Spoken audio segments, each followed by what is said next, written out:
Hi friends, ಹೇಗಿದ್ದೀರಾ? ನೀವೆಂದಾದ್ರೂ ಇಂತಹ ಸೇತುವೆಯನ್ನ ನೋಡಿದೀರಾ? ಈ ಸೇತುವೆ ಯಾವಾಗ್ಲೂ ನೀರಿನ ಮೇಲೆ ತೇಲ್ತಾ ಇರುತ್ತೆ. ಅಂಡ್ ಫ್ರೆಂಡ್ಸ್, ನೀವೆಂದಾದ್ರೂ ಇಂತಹ ಸೇತುವೆಯನ್ನ ನೋಡಿದೀರಾ? ಈ ಸೇತುವೆಯನ್ನ ನೋಡಿದ್ರೆ ಇಂತಹ ಅಡ್ವಾನ್ಸ್ಡ್ ಟೆಕ್ನಾಲಜಿ ಸೇತುವೆಯನ್ನ 2050ರಲ್ಲೂ ಕೂಡ ನಿರ್ಮಿಸಲು ಸಾಧ್ಯವಾಗಲ್ಲ ಅಂತ ಅನ್ಸುತ್ತೆ. ಸೊ ಫ್ರೆಂಡ್ಸ್, ಇವತ್ತಿನ ಈ ವಿಡಿಯೋದಲ್ಲಿ ಇಂತಹ 10 ನಂಬಲಾಗದಂತಹ ಸೇತುವೆಗಳ ಬಗ್ಗೆ ತಿಳಿದುಕೊಳ್ಳೋಣ. ಈ ಸೇತುವೆಗಳ ಬಗ್ಗೆ ನೀವು ಹಿಂದೆಂದೂ ಕೇಳಿರಲ್ಲ, ನೋಡಿರಲ್ಲ. ಅಂಡ್ ಅಷ್ಟೇ ಅಲ್ಲ, ಈ 10 ನಂಬಲಾಗದ ಸೇತುವೆಗಳಲ್ಲಿ ನಮ್ಮ ಭಾರತದ ಸೇತುವೆ ಕೂಡ ಒಂದಿದೆ. ಅದು ವರ್ಲ್ಡ್ ಫೇಮಸ್ ಕೂಡ. ಸೊ ಫ್ರೆಂಡ್ಸ್, ವಿಡಿಯೋ ತುಂಬಾ ಇಂಟ್ರೆಸ್ಟಿಂಗ್ ಆಗಿರುತ್ತೆ. ಎಲ್ಲೂ ಸ್ಕಿಪ್ ಮಾಡದೆ ಕೊನೆಯವರೆಗೂ ನೋಡಿ. ಹಾಗೆ ವಿಡಿಯೋ ಇಷ್ಟವಾದ್ರೆ ಖಂಡಿತ ವಿಡಿಯೋಗೆ ಒಂದು ಲೈಕ್ ಕೊಟ್ಟು ನಮ್ಮ ಚಾನಲ್ ಅನ್ನ ಸಬ್ಸ್ಕ್ರೈಬ್ ಮಾಡ್ಕೊಂಡು ನಮ್ಮನ್ನ ಸಪೋರ್ಟ್ ಮಾಡೋದನ್ನ ನಮ್ಮ ಹತ್ರ ಮರಿಬೇಡಿ. ಸೊ ಲೇಟ್ ಮಾಡದೆ let's get it to the video.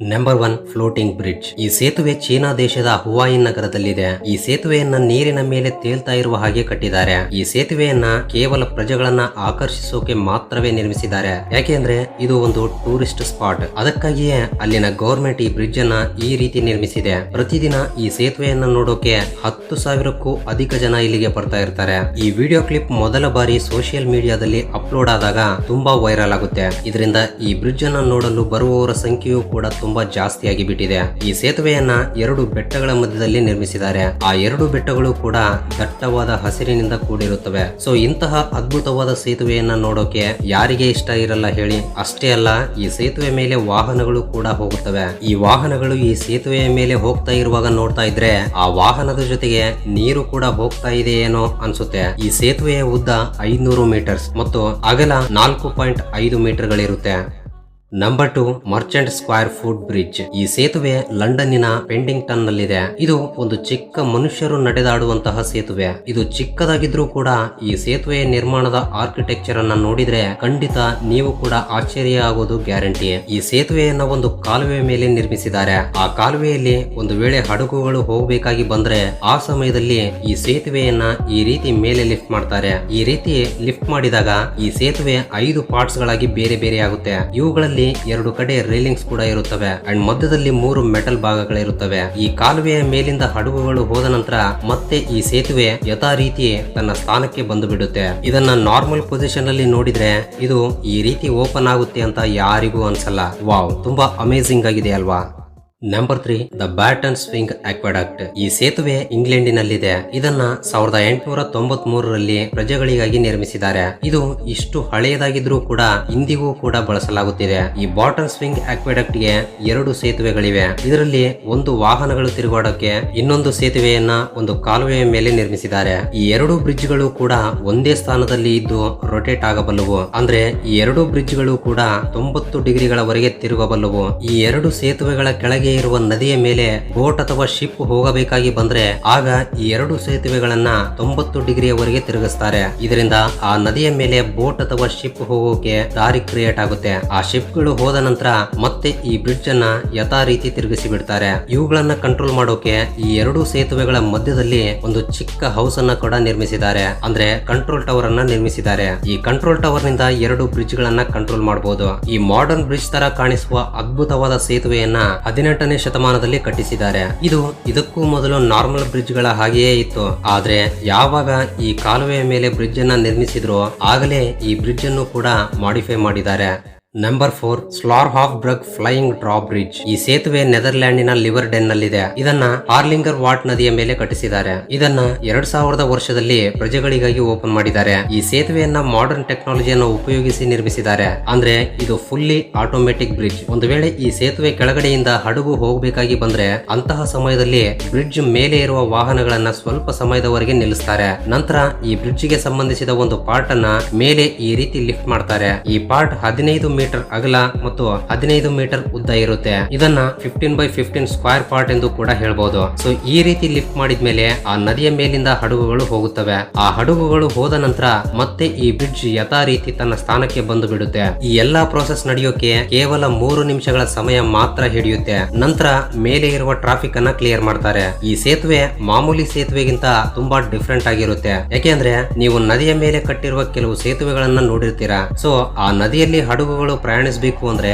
ಆ ಸೇತುವೆಯನ್ನ ಪೂರ್ತಿಯಾಗಿ ಮೇಲೆ ಲಿಫ್ಟ್ ಮಾಡ್ತಾರೆ. ಈ ರೀತಿ ಟೋಟಲ್ ಸೇತುವೆಯನ್ನ ಮೇಲೆ ಲಿಫ್ಟ್ ಮಾಡೋಕೆ ಬಹಳಷ್ಟು ಸಮಯ ಹಿಡಿಯುತ್ತೆ. ಆದ್ರೆ ಈ ಬ್ರಿಡ್ಜ್ ಅಲ್ಲಿ ಮಾತ್ರ ಕೇವಲ ಒಂದು ಪಾರ್ಟ್ ಅನ್ನ ಮಾತ್ರವೇ ಲಿಫ್ಟ್ ಮಾಡ್ತಾರೆ. ಇದರಿಂದ ಟೈಮ್ ಕೂಡ ಸೇವ್ ಆಗುತ್ತೆ ಮತ್ತು ಟ್ರಾಫಿಕ್ ಕೂಡ ಬೇಗ ಕ್ಲಿಯರ್ ಆಗುತ್ತೆ.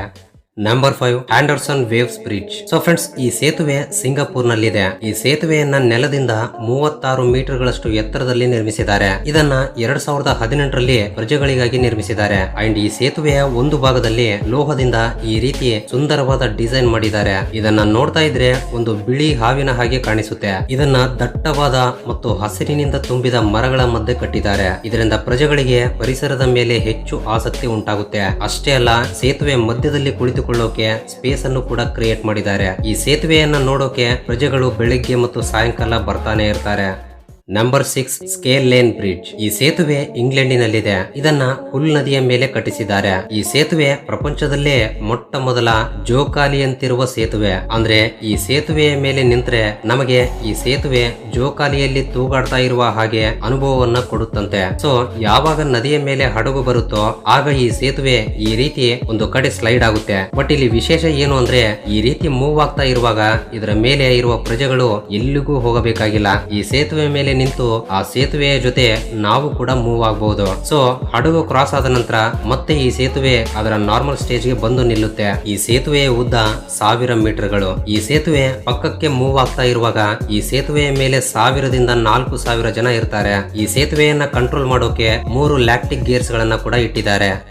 Number 7 Howrah bridge. ಈ ಸೇತುವೆ ನಮ್ಮ ಭಾರತದಲ್ಲಿ ಕೋಲ್ಕತ್ತಾದಲ್ಲಿದೆ. ಅಂದ್ರೆ ಇದು ನಮ್ಮ ಭಾರತದಲ್ಲೇ ಅತ್ಯಂತ ಪುರಾತನ ಸೇತುವೆಗಳಲ್ಲಿ ಒಂದು. ಈ ಸೇತುವೆಯನ್ನ ಹೂಗ್ಲಿ ನದಿಯ ಮೇಲೆ ನಿರ್ಮಿಸಿದ್ದಾರೆ. ಈ ಸೇತುವೆಯನ್ನ 1936ರಲ್ಲಿ ನಿರ್ಮಿಸಲು ಶುರು ಮಾಡಿದ್ರೆ 1942ರಲ್ಲಿ ಪೂರ್ತಿ ಆಗುತ್ತೆ. ನಂತರ 1943ರಲ್ಲಿ ಓಪನ್ ಮಾಡ್ತಾರೆ. ಅಂದ್ರೆ ಇಂದಿಗೆ ಈ ಸೇತುವೆಯನ್ನ ಓಪನ್ ಮಾಡಿ 80 ವರ್ಷಗಳಾಗ್ತಾ ಇದೆ. ಈ ಸೇತುವೆಗೆ ಕೆಲವು ಕಾರಣಗಳಿಂದ ಹೌರಾ ಬ್ರಿಡ್ಜ್ ಎಂಬ ಹೆಸರನ್ನ ತೆಗೆದು ರವೀಂದ್ರ ಸೇತು ಎಂಬ ಹೆಸರನ್ನ ಇಟ್ಟಿದ್ದಾರೆ. ಆದ್ರೆ ಇಂದಿಗೂ ಕೂಡ ಈ ಸೇತುವೆಯನ್ನ ಹೌರಾ ಬ್ರಿಡ್ಜ್ ಎಂಬ ಹೆಸರಿನಿಂದಲೇ ಗುರುತು ಹಿಡಿತಾರೆ. ಈ ಸೇತುವೆ ಎಷ್ಟು ಬ್ಯುಸಿಯಾಗಿರುತ್ತೆ ಅಂದ್ರೆ ಪ್ರತಿದಿನ ಈ ಬ್ರಿಡ್ಜ್ ಮೇಲೆ 1 ಲಕ್ಷಕ್ಕೂ ಅಧಿಕ ವಾಹನಗಳು ತಿರುಗಾಡ್ತಾ ಇರ್ತವೆ. ಅಷ್ಟೇ ಅಲ್ಲ, ಈ ಸೇತುವೆ ಮೇಲೆ ನಡೆದಾಡುವ ಜನರ ಸಂಖ್ಯೆ 1.5 ಲಕ್ಷಕ್ಕಿಂತ ಜಾಸ್ತಿ. ಸೊ ಇದರಿಂದ ನೀವೇ ಅರ್ಥ ಮಾಡ್ಕೊಳ್ಳಿ ಈ ಸೇತುವೆ ಎಷ್ಟು ಬ್ಯುಸಿಯಾಗಿರುತ್ತೆ ಅಂತ.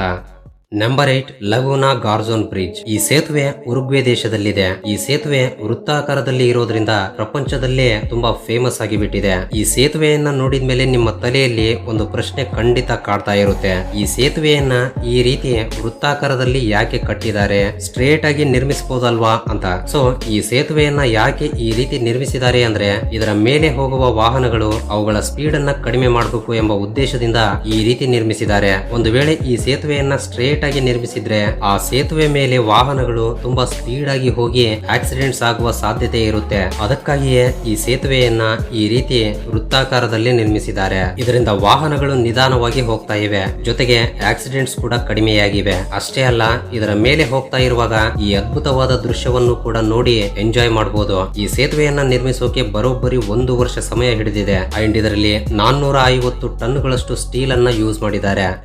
Number 9 Falkirk wheel. ಈ ಸೇತುವೆ ಸ್ಕಾಟ್ಲ್ಯಾಂಡ್ ದೇಶದಲ್ಲಿದೆ. ಈ ಸೇತುವೆಯನ್ನ ನೋಡಿದ ಮೇಲೆ ನಿಮ್ಮ ಕಣ್ಣನ್ನ ನೀವೇ ನಂಬಲ್ಲ. ಯಾಕೆಂದ್ರೆ ಇಂತಹ ಸೇತುವೆಯನ್ನು ಕೂಡ ನಿರ್ಮಿಸಬಹುದಾ ಎಂಬ ಯೋಚನೆ ಖಂಡಿತ ಮಾಡ್ತೀರಾ. ಈ ಸೇತುವೆಯನ್ನ ನೋಡಿದ್ರೆ ನಾವು 2050ರಲ್ಲಿ ಇದೀವಾ ಎಂಬ ಭಾವನೆ ಉಂಟಾಗುತ್ತೆ. ಇಂದಿನ ದಿನಗಳಲ್ಲಿ ಇಂತಹ ಅಡ್ವಾನ್ಸ್ಡ್ ಸೇತುವೆಯನ್ನ ನಿರ್ಮಿಸುವುದು ಮಾಮೂಲಿ ವಿಷಯವಲ್ಲ.